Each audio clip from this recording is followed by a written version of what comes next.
everybody, David McKnight here, best-selling author of The Power of Zero. Today I'm reacting to a showdown between two of the biggest names in personal finance, Dave Ramsey and Ramit Sethi, on one of the most important questions in money. Should you rush to pay off your mortgage or should you invest that money instead? Ramsey says, get rid of your mortgage as fast as you can. Sethi says, hold on not so fast. Paying down cheap debt too quickly can actually cost you wealth. And today I'm going to show you why on this one Ramit Sethi is right. Let's start with Sethi's take. In a recent Yahoo Finance piece, he said flatly, home equity is overrated. What he means is this: a lot of Americans assume their home is their best investment, but when you factor in the opportunity cost, what that same money could have earned in the market, home ownership doesn't look quite so unbeatable. Sethi points out the phantom costs of home ownership, maintenance, repairs, taxes, insurance, and then asks the big question, why would you rush to sink extra cash into paying off a loan that only costs you a net after-tax cost of 3% a year when you could put that money to work earning 7, 8, even 10% in the stock market?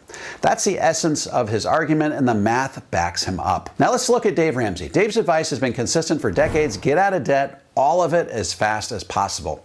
He says, a mortgage is the one debt that I don't frown upon. But even though he doesn't frown upon mortgages, he still tells people to pay them off as soon as they can.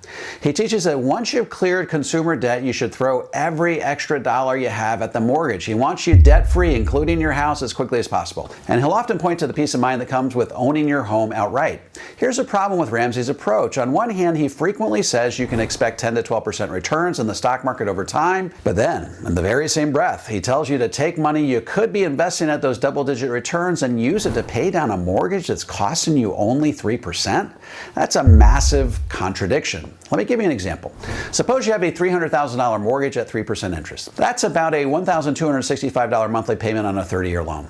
Now let's say you've got an extra $500 a month. Ramsey's approach? You throw that $500 at the mortgage, you'll pay off the loan faster and save some interest along the way. Over 30 years, that might save you, let's say, around $75,000 in interest costs. Sounds good, right? But now let's run the Sethi approach. You take that same $500 a month, and instead of paying down a 3% debt, you invest it in a Roth IRA or Roth 401k. If it grows at 8% annually over 30 years, that $500 a month compounds into more than $680,000 tax-free.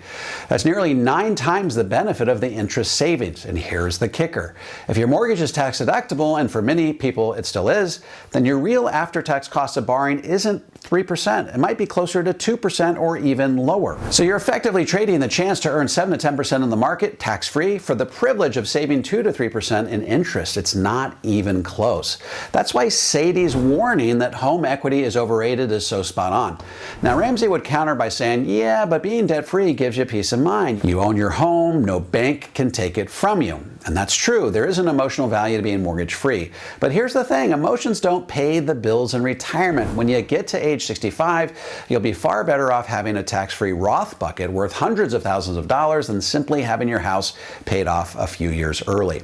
Peace of mind comes not from zero debt, but from having the resources to live the retirement you actually want. And here's why the Roth piece is so critical. If you take that extra money and plow it into tax-free Roth accounts, Roth 401ks, Roth IRAs, even life insurance retirement plans, you're not just investing in the market. You're investing in the market in a way where Uncle Sam never gets to share in the growth. Remember, the national debt is on a collision course with reality. Taxes are going up.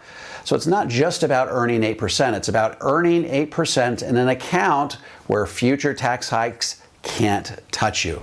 That's a double win. Higher returns and insulation from higher taxes in the future. Let's put it in real world terms. The average American household might have a 3% mortgage locked in from a few years ago. Remember how low those rates were? If they listen to Ramsey and pour every dollar into paying it off, they'll save some interest, sure, but they'll also arrive at retirement with little more than a paid off house and whatever scraps they manage to save elsewhere. But if they follow Sethi's logic and invest those extra dollars into Roth accounts over decades, they could arrive at retirement with a fully paid off home and hundreds of thousands of tax-free dollars to live on. Which scenario do you think produces more freedom?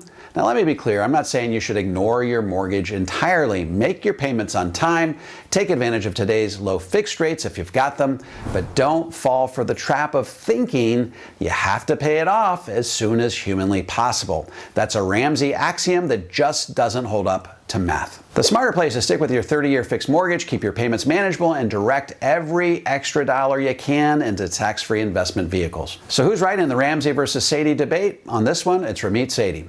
Dave Ramsey is great at teaching people how to get out of credit card debt. If you're making $50,000 per year but spending $60,000, he's precisely the person you should be talking to right about now. But when it comes to mortgages, his advice contradicts his own assumptions about market returns. If you really believe you can earn 10 to 12% year over year in the stock market, which Dave says you can, then it makes no sense to throw extra money at a 3% mortgage. The math is crystal clear.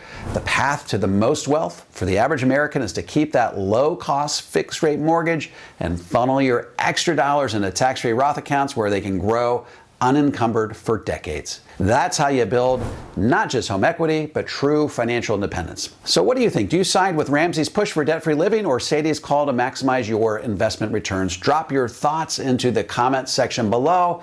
I'll see if I can respond to every single one of them personally. And if you're ready to learn how to truly harness the power of tax-free wealth, the very strategy that makes Sethi's argument bulletproof, check out my book, The Power of Zero. And if you want to learn what I really think about financial gurus like Dave Ramsey and Ramit Sethi, take a look at my USA Today best-selling book, The Guru Gap, How America's Financial Gurus Are Leading You Astray and How to Get Back on Track. You can find both books on Amazon or wherever you buy fine books. This is David McKnight. Thanks for watching, and I'll see you on the next video.